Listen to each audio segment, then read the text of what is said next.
Formula E, two manufacturers have announced that they're going to be leaving the sport within a span of 3 days. First, Audi announced on Monday that they're going to leave Formula E. And on Wednesday, BMW also decided that they're going to leave Formula E.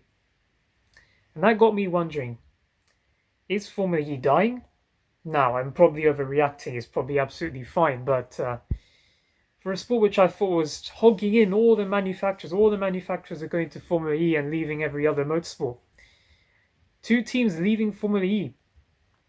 It was just a shock, really.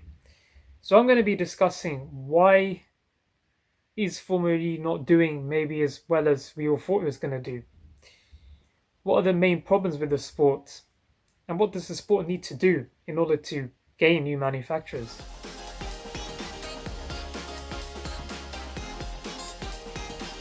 Formula E is still a very new sport. It launched in 2014, and from 2014 up until 2020, it's been gaining manufacturers at a steady rate for the last 6 years. So these two teams leaving is the first time that Formula E has taken a hit in its 6-year run. Formula E in its 6 years has developed quite the controversial reputation. As always, there are petrol heads who hate everything to do with electric cars and want everything to have naturally aspirated engines or turbocharged engines and whatnot. Just have an internal combustion engine, the good old V10s, V12 and all that stuff. And I'm probably on their side because I love a good V10, I love a good V12. There's also the purists who do not want any sort of gimmicks in the sport. They're the same people who do not like DRS in Formula 1. And these are the people, of course, do not like stuff like attack mode and fan boost in Formula E. Formula E's controversial reputation is also not helped by the fact that they race on very narrow street circuits and not a single prestigious purpose-built racetrack. So things like this, all these things combined, makes Formula E a very controversial Marmite style of sport. You either love it or you hate it. Now, I personally love Formula E. The reason why I love Formula E is the competition is there. It's been extremely close every single year. Almost every single championship has been decided in the final race. And the racing, even though the tracks are very narrow, is usually quite good. These cars can actually follow each other very closely, and that's probably because these cars are very slow as well. But racing is racing. But Formula E, as I said, has its problems. These tracks that they race on are just too narrow, which results in a lot of crashing. And some people don't watch motorsport for the crashes. They want to see a wide enough track where the cars can race each other properly without any contact. And Formula E, every single track Formula E has raced on has been a narrow street circuit and not the beloved the likes of Spa or Suzuka or things like that. Those kinds of tracks, they are the ones loved by millions of fans. Formula E doesn't have any of those. Formula E is trying to do something different. They don't want to be the traditional motorsport. They want to be something new.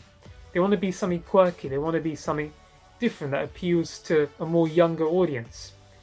And the likes of Fan Boost, which is an opportunity to make the fans part of the sport, really, to get the fans involved by voting for their favorite driver to get I believe it's a 2-second boost, which can be used once during the race, I believe. Now, me personally, I'm not really a fan of this. I don't like to see the fan base affecting the outcome of a race. Now, to be fair, Fan Boost, to my recollection, has almost never affected the outcome of a race. I cannot remember the last time I saw someone use it to overtake someone. However, little things like this that don't really enhance the experience and are just there really to try and just get the fans involved, for me, is the wrong approach. It seems quite artificial. Attack mode is another thing which, to some, may seem artificial. Now, I personally like attack mode because in Formula E, they are no longer have pit stops with these current generation of cars. The old generation of Formula E cars did have pit stops, but that was to change the whole car and not just, to change the driver or tyres or anything. It was to change the whole car, and that's because the batteries in the first generation of Formula E did not last long enough to do an hour-long race, so they had to split it into two different cars. With this new gen, because there are no pit stops, there is strategy at play with attack mode. That is Formula E's way to try and get strategy, because if it wasn't for attack mode, there'd basically be no strategy other than saving battery, because even the tires don't really wear out. So attack mode is Formula E's quite unique and quite exciting way to introduce strategy. And the way they do this is drivers have to use attack mode 3 times during a race, I believe. I think it's 3 times. I should have done my homework before doing this video. So they have to use it at certain points, and they have to use it 3 times, I believe. So at any point during the race, they will drive on a slower part of the track to get to this kind of zone. And the driver drives through this zone, and they get that attack mode. By doing this, they will lose time. Most of the time, they lose positions. But this attack mode gives them an extra 2 minutes of additional power, which makes them a lot faster down the straight. Because it's mandatory to use it 3 times, it creates a lot of variation in position changes. And that is Formula E's way to bring strategy.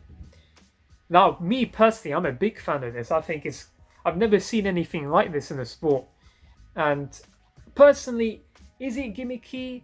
Yeah, I guess it kind of is, but it's not like fan boost, which is making the fans affect the outcome of the race. It doesn't really make the race easier either. All it does is create its own strategy. So I actually quite like attack mode. But at the same time, I can understand why someone wouldn't like attack mode, because it is quite artificial, just like fan boost. So these are 2 things that I think are potential problems with the sport: fan boost and attack mode, and also the narrow tracks, which I've just mentioned. Now we have the actual cars themselves. Formula E cars sound quite screechy, and they don't sound very good, and the sound is part of the appeal with motorsport. It's part of the excitement. And unfortunately, I don't think Formula E can do anything about this. You can't make an electric car sound fast unless you put artificial noises, which for me would be even worse. So these cars, they don't sound great. They're quite slow. The battery doesn't last very long. They race on bad tracks. We have artificial gimmicks such as fan boost and attack mode. The reason why I mention all of this, what is the most important thing that motorsport needs to make the money to be successful? The fans. Formula E is a controversial sport. A lot of fans love it for the reasons I mentioned, like the racing can be good, the cars can follow, and the competition is very close, unlike F1 where only Mercedes can win. Formula E, all sorts of teams can win.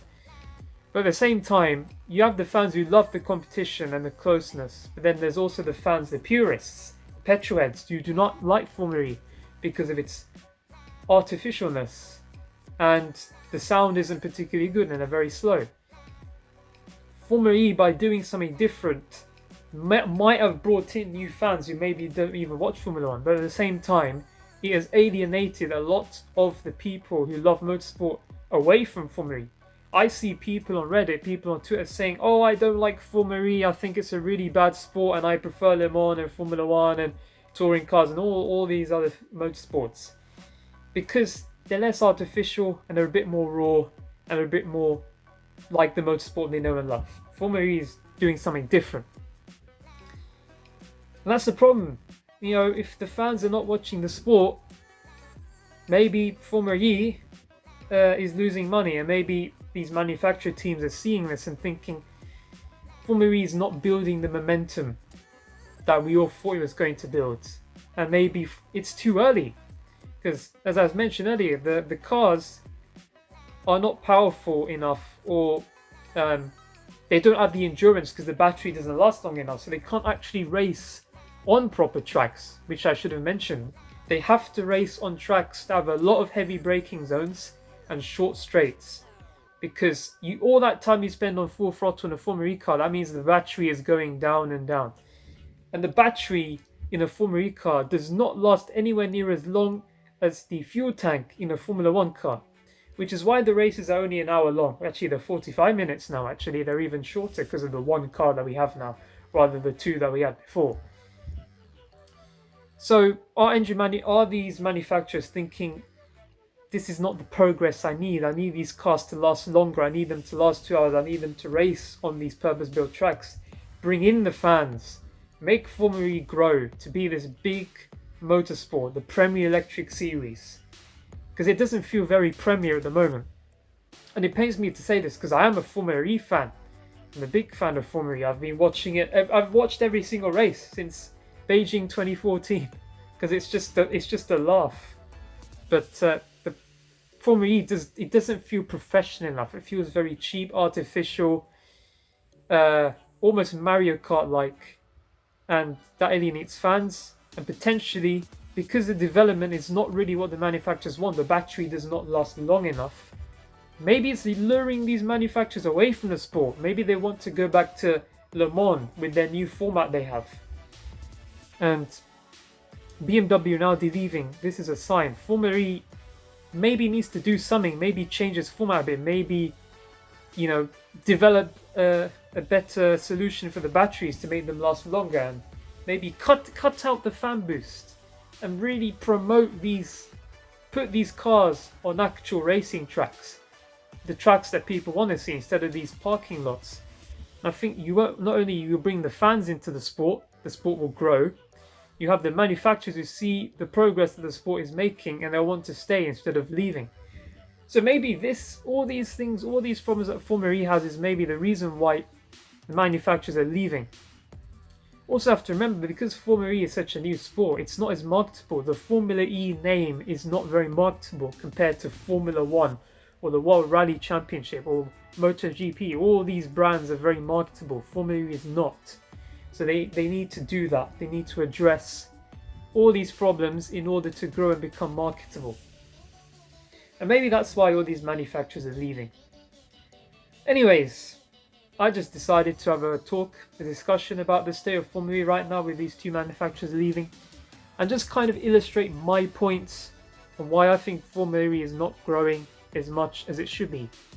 Let me know in the comments, why do you think Formula E had these two manufacturers leaving, why it's not very popular with fans? Is there anything I've missed in this video that you think I should have said? Let me know in the comments.